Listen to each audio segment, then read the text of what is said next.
It's quite amazing. I've just been lying here for 5 minutes, and all around this room there's stags' heads, and the hard work of people going out on the hill is on these walls. And it really makes you appreciate your food, I guess, when it's mounted on a wall.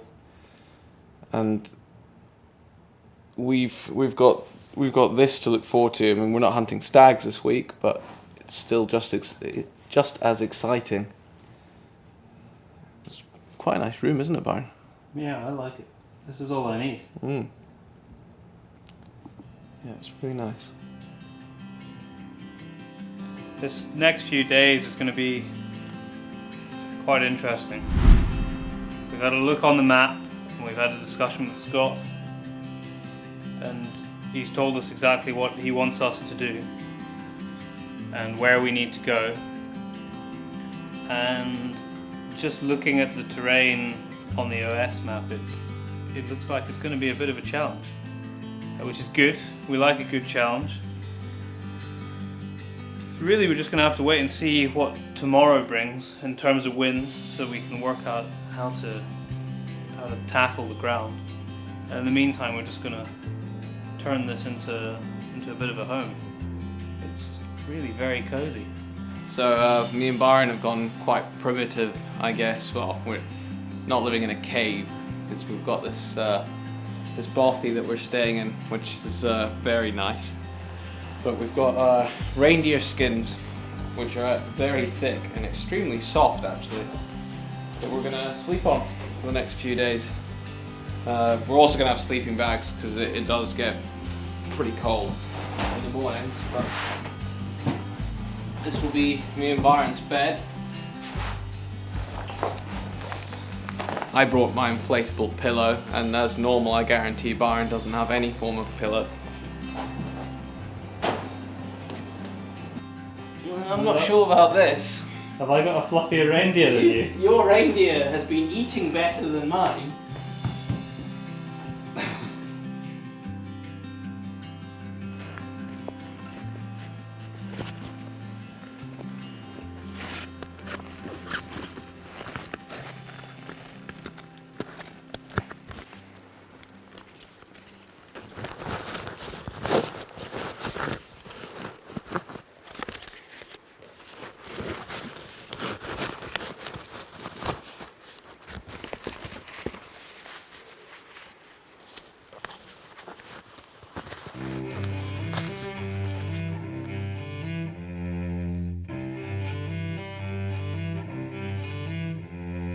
As I came here this evening to greet your stranger's eyes, magpies on the motorway took me by surprise.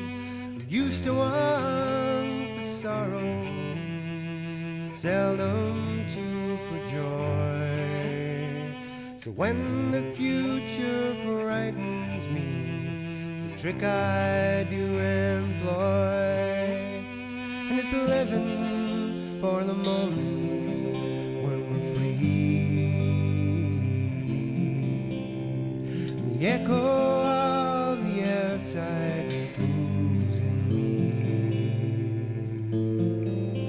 When the echo of the ebb tide moves in me.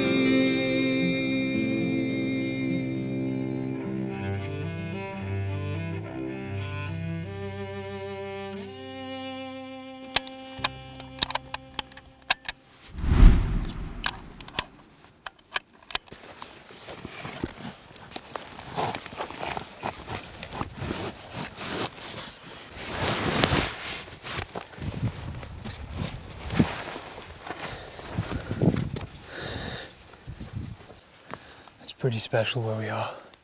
It's the top of the Coolins over there, capped in snow, covered in low cloud, and on the back side of there is where we were stalking stags in October. What a marvellous day. The hunting gods are really looking down on us, because the last couple of weeks have been absolutely horrendous. Even the day that we arrived, the weather was awful, chucking it down with rain. I don't think it's going to last, but for the moment, we're just going to enjoy actually seeing the sun for a change.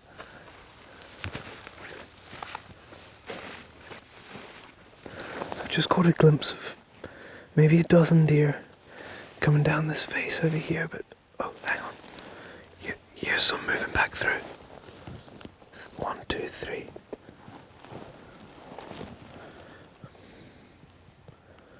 I'm just going to stay very still and hope that they pass by and settle.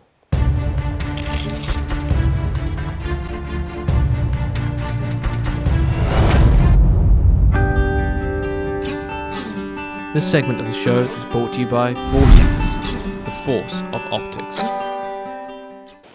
They've just come right past us here. We couldn't really move to film them, and I couldn't move to get the rifle out because they just suddenly appeared. But there's still a lot more further down that I saw moving through the trees.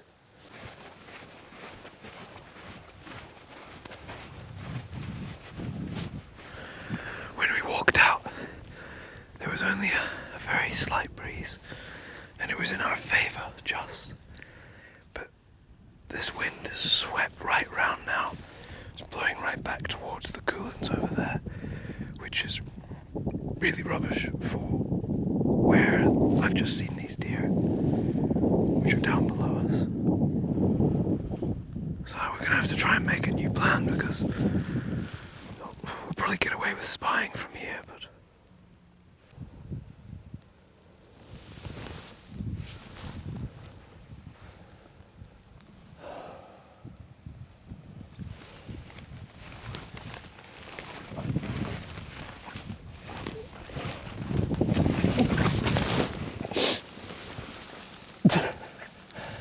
that was close. It's a serious bank of clouds building over there. Probably snow. Might be rain. Might be rain here, but snow up there. The weather's ever changing on Skye. You can have a beautiful morning and a pretty awful afternoon.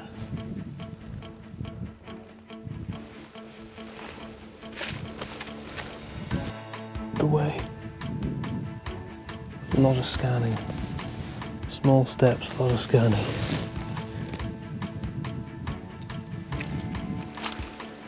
So Byron's just taken over on the camera for a minute. I think it's going to rain. Do you think it's going to rain? I think there's a high possibility. But that's not why we stopped. We stopped because we were scanning the hills and we wanted to carry on walking. And if you keep walking here, you can walk, walk, walk, walk, and then that's a cliff. You're not going to survive that. So we need to make a plan. I think the only way we can go is down there to the sea, and then we'll walk around. Because this gully, you can just see it stretches all the way up to the hill. But because the hills on either side are the same height, pretty much, it doesn't even look like this exists. So we're going to have to make a new plan, Byron. I thought you were just going to abseil down there. With all the ropes I've got. It's quite spectacular. We'll have a look when we walk around. I think it's actually quite hard to see the scale of this. How big this gully is. You can see that the deer have obviously managed to fiddle their way along here somewhere. It's a pretty well-worn path. It goes along this face. It may very well actually cross much higher up. And to try and cross here, like Darryl said, it's a bit of a risk, really. So even though we're going to have to climb all the way back up to this height again, I think we'll just follow down until we can get an easy crossing, or either that or get to the shore and cross there.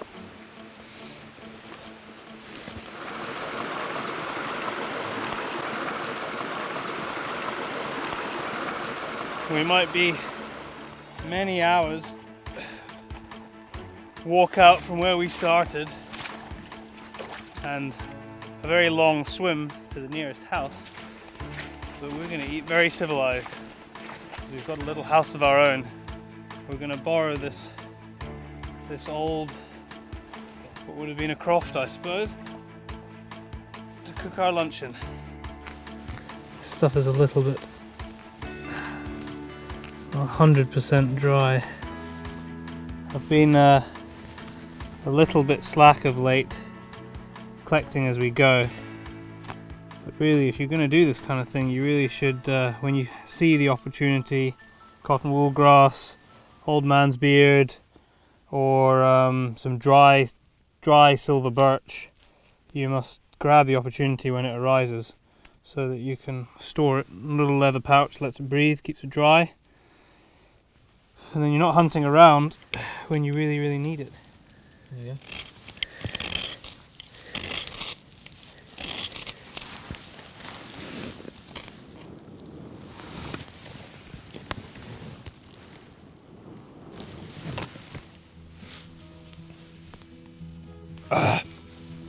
Right in my eyes and down my throat. Didn't shoot this here, but I shot it on a shoot actually just a couple of days before we travelled up to Skye. It's been hanging outside for the last couple of days. So our lunch comes with its clothes still on, but you don't get it much fresher or rawer than that. Look at that beauty.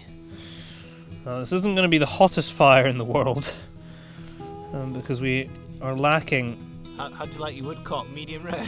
Well, I think we might have to go with rare woodcock today, because the heat that we have in the fire is a little bit on the limited side. 2 minutes. It's not quite as convenient as a brunch bar. I will admit that. But I'll tell you what, it's going to taste better. I wonder when the last time a meal was cooked in this house. Strange to think, isn't it? When you said a little bit of charcoal, it's not meant to be attached to it. Oh God. There we are, that's better.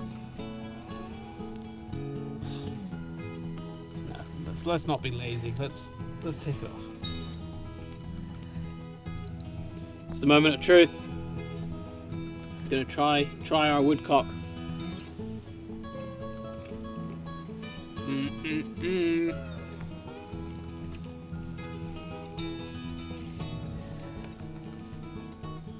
That's smashing.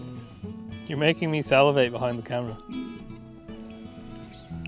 Well, I've got mine. Where's yours? I'd be surprised if there's anybody else in the world having a better lunch than us, unless they're also sitting around a campfire eating wild meat. Right, we got hunting to do. Done.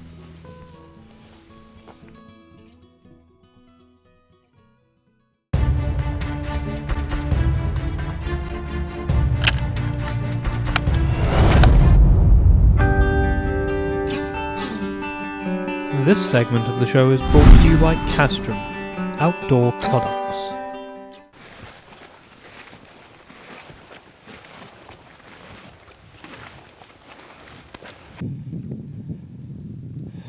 It's a pretty unforgiving landscape, that.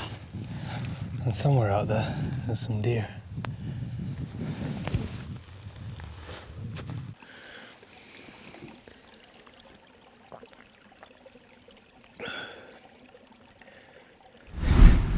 Lots of bits of sediment floating in it. Nice. I think it just adds to the flavour.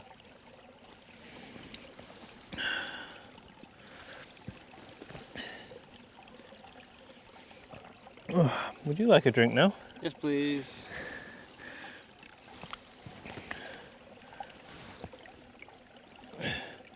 Don't spill it on the camera now.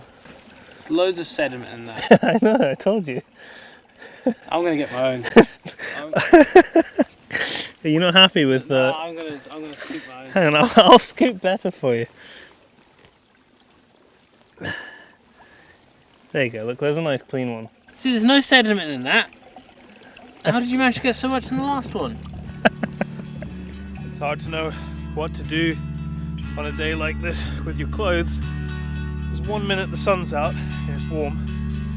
The next minute you get a front like it's just behind me coming through. It's absolutely Baltic. And you really have no choice but to just keep adjusting.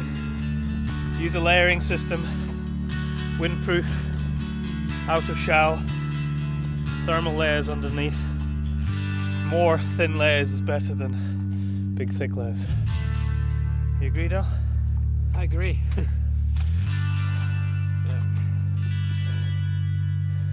I just found some deer right up on top of the ridge.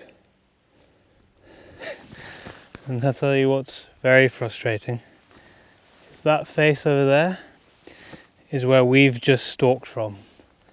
And that furthest ridge over there, which is not quite where we started, but probably about 2.5 hours in this morning, is where I've just seen the deer. And they must have come in, I guess, from another hill.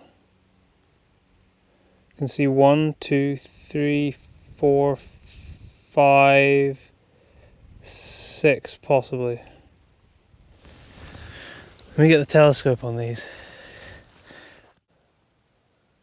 From what I can see, it all looks like hinds, but I mean they're a long, long way away. They're in a good position for us to stalk into, so I think we're definitely going to try that.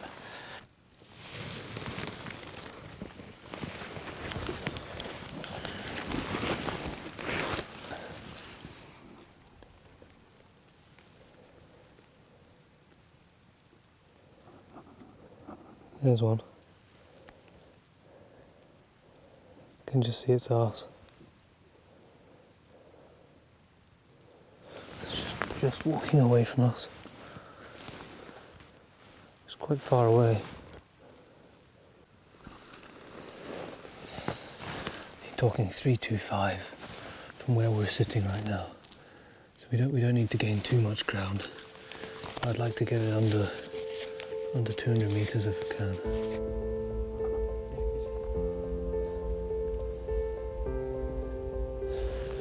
Those deer we spotted earlier are still over there. And obviously this is the easy option. And we're almost within shootable range now. I can still just see the top of its back. It's still only one.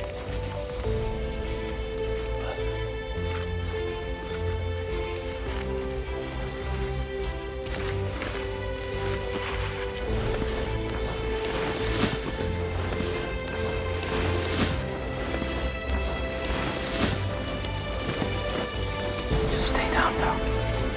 Come back. There's another two that I hadn't seen, and they're sitting a little bit higher. Just keep your head down.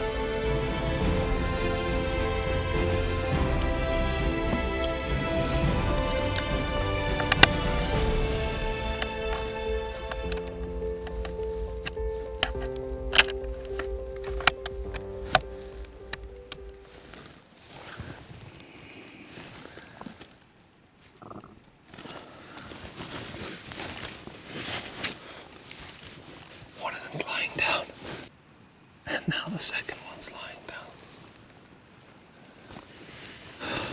Unfortunately, the calf, which is the smaller and easier one to take out, is lying down really tucked up.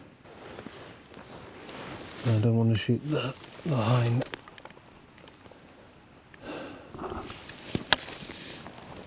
It's a bit of a waiting game now. There's nothing we can do, we're just gonna have to lie here, ready, watch them. And then when they stand up, make our choice. I'm really regretting taking my fleece off now. Everything's cold and wet because we've been lying in the bog now for probably close on an hour. I'm getting very, very cold now. Please stand up soon.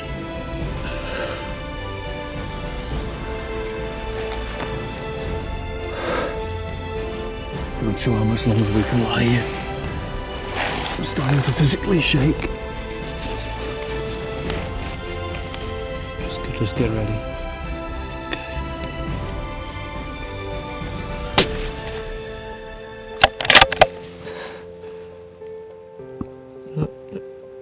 It's gone down. I think the shot was good. Yeah, we're fine. Good job, Daz. Oh, I'm sure you were struggling just as much as I was, trying to hold the camera still. I think my hands are part of the camera now.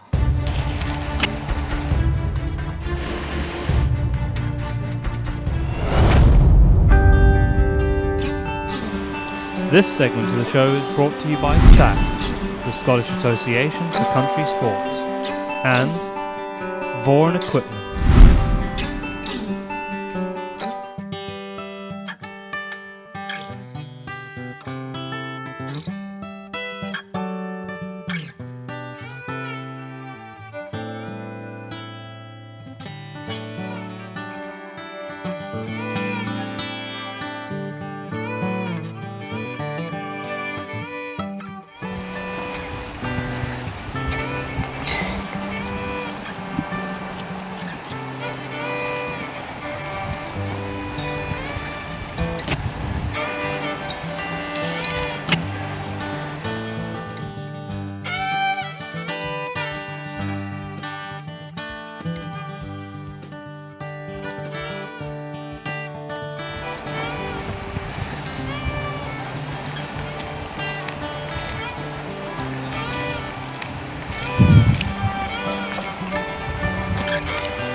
We'll be very careful not to cut the tendon off, because this is what provides us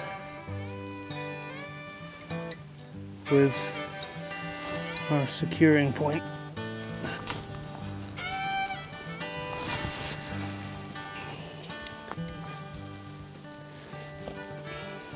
And that is it.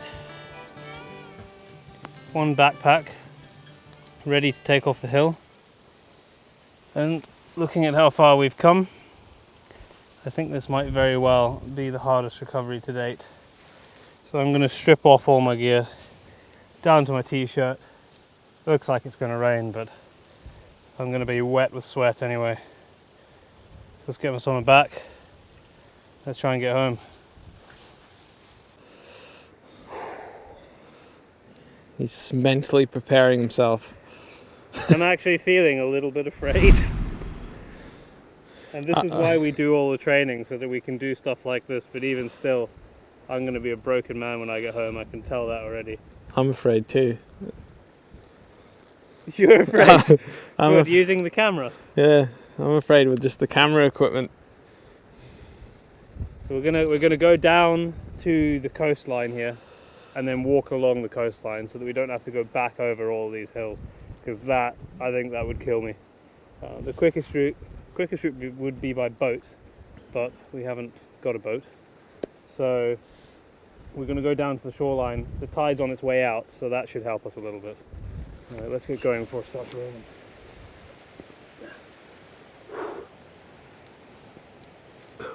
How's the wetness? I'm just wondering if I can stand up. Jeez. Wow, okay. This is quite a heavy hind. It's been eating too much. Right now, I'm wondering why I didn't shoot the calf. This is a better animal for the hotel, but a calf we could have almost put in our rucksack. But anyway, I'm gonna go. Go, let's go. The least time I can put it on my back, the better. I wish this deer had fatter front legs. There was a bit more cushioning.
just stop for a wee rest.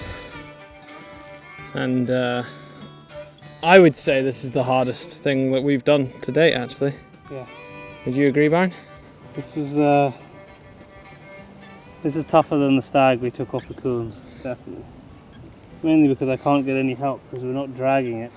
One person has to carry it and one person has to carry the rest of our kit. There's only one way to do this.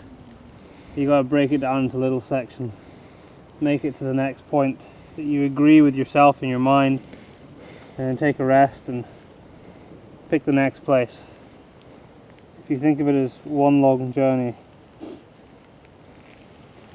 it just would destroy you.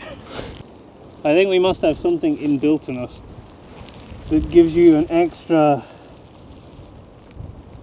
ability to achieve things that you might otherwise not be able to do under normal circumstances. Because if somebody told me to carry a rucksack filled with weight through this terrain, I think I would probably pass.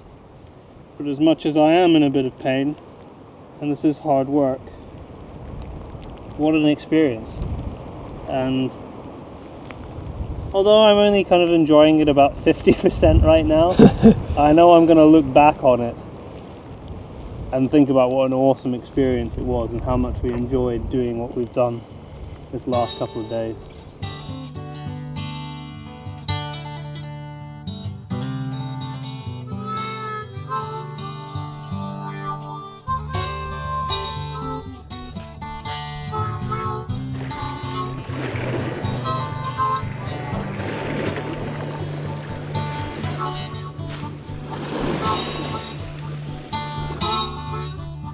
Tears the melt raindrops in the gutter of his soul.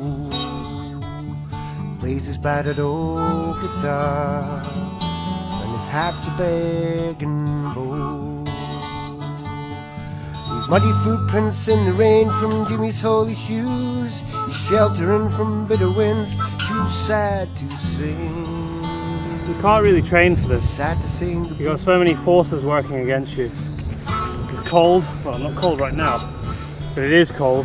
It's certainly wet. When you're down and you're walking through inches and inches of sludge every footstep. Friends can make uphill, you smile. downhill, and incredibly uncomfortable as well.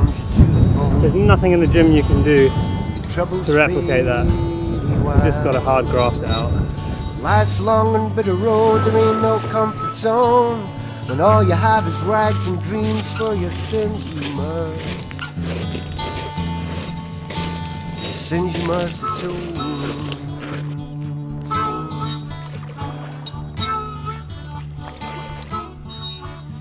Call some friends you used to know before you strayed from home.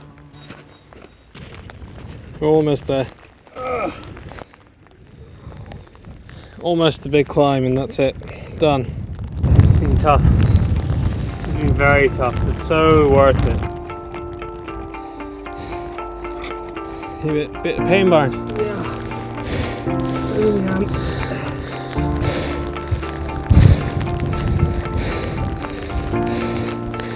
I wish I had something good to say, but we know it's both uphill all the way here. Yeah. And I'm out of breath as well.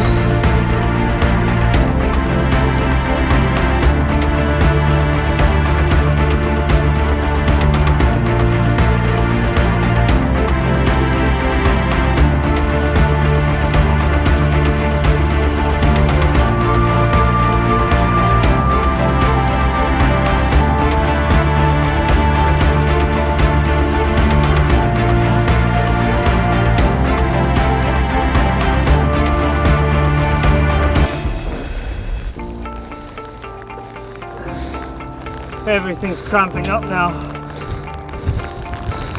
I'm almost done. It's a ridiculously long walk out.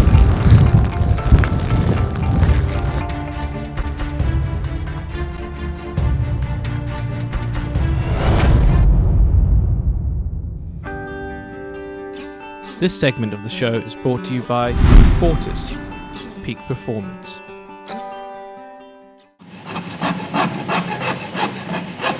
just going to trim up the little bits and pieces that you won't want to eat inside here, bits of fat, what have you.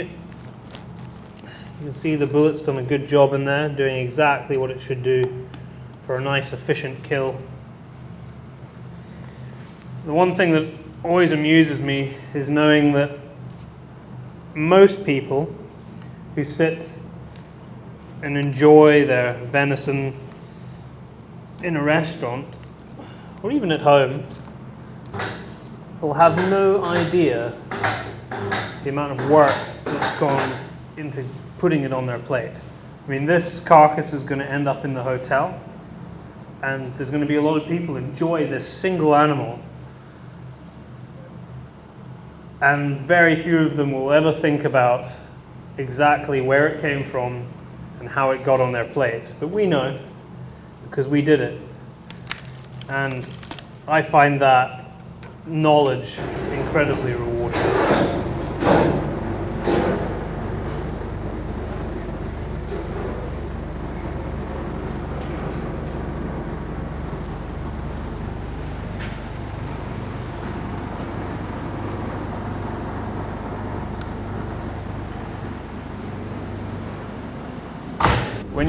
When you're in the restaurant, do you ever get people asking about the origin of the meat, or do you find that people are not so interested? Well, no, I think everybody's interested in it, really.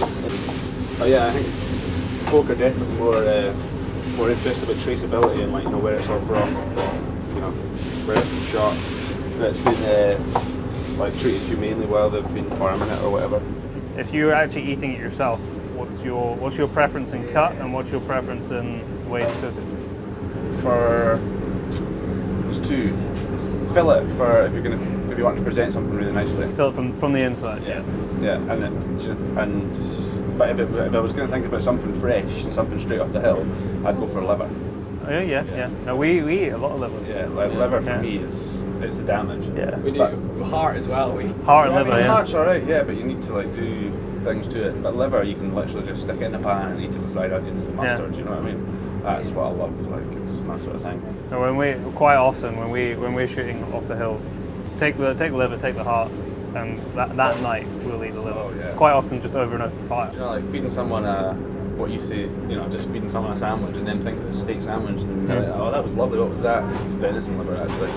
You know, and they're just like, wow, that was totally amazing. I often think that people with wild meat, venison or wild birds, they sometimes seem a little bit afraid to tackle it because it's not chicken and it's not beef. Yeah. I mean, if you're telling somebody at home the sort of simplicity of cooking wild meat, what is different between doing that and cooking, you know, the stuff that people would be used to cooking every day? I think they overcomplicate it in their head. It's actually easier to cook wild meat than it is to cook farmed meat, and like with a lot of game as well, you can eat it rare. Yeah. Whereas people are sometimes worried with poultry, like that, because they've grown up with chicken and turkey, that you can't eat it rare.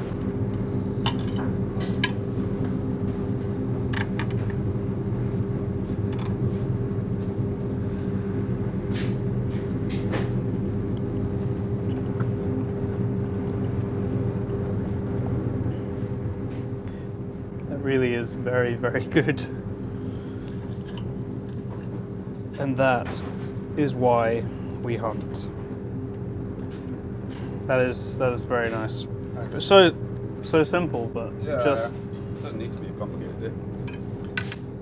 But I get it helps, I suppose, if you have really good produce. It's the quality of the meat. It's not me. Yeah, always though. What do you reckon, Darryl?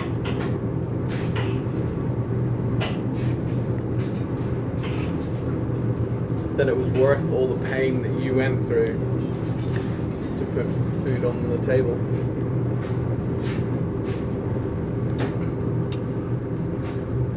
So we've just come out of the kitchen and it's been a hard week. It's been, well, a hard few days actually, and we've decided it's time for a well-deserved drink, and we're going to catch up with some friends of ours in the bar, and I believe there's live music on tonight, so I'm very excited. We'll go in there and we're going to go and get a pint.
Hey everyone who tuned in on Wide Open Spaces. For those of you who don't know, you can see every episode of our series a week prior to everybody else by logging on to Wide Open Spaces or checking out their Facebook page, where you will have exclusive access to each and every single episode before anyone else. Yep, but you can also watch any of the episodes, and sometimes there's going to be other content on our YouTube channel. So just search Pace Brothers Into the Wilderness and you'll find our YouTube channel as well, and subscribe. Yep, subscribe for all extra little videos. And if you really, really like what we're doing, then go and check out our podcast. We have a podcast, we've been doing it for a while now, and it's really popular in the UK, and it's on iTunes, SoundCloud, Stitcher, and it's also on a separate YouTube channel. So yeah, just type in Pace Brothers Into the Wilderness on iTunes or anything like that, and it will come up. We're busy finishing the filming for episode 4 right now. Yeah, we're actually out hunting right now, so Yeah, it's great. Thank you very much everybody who's listened and watched so far. and thanks to everyone that's watching on Wide Open Spaces. Catch you later.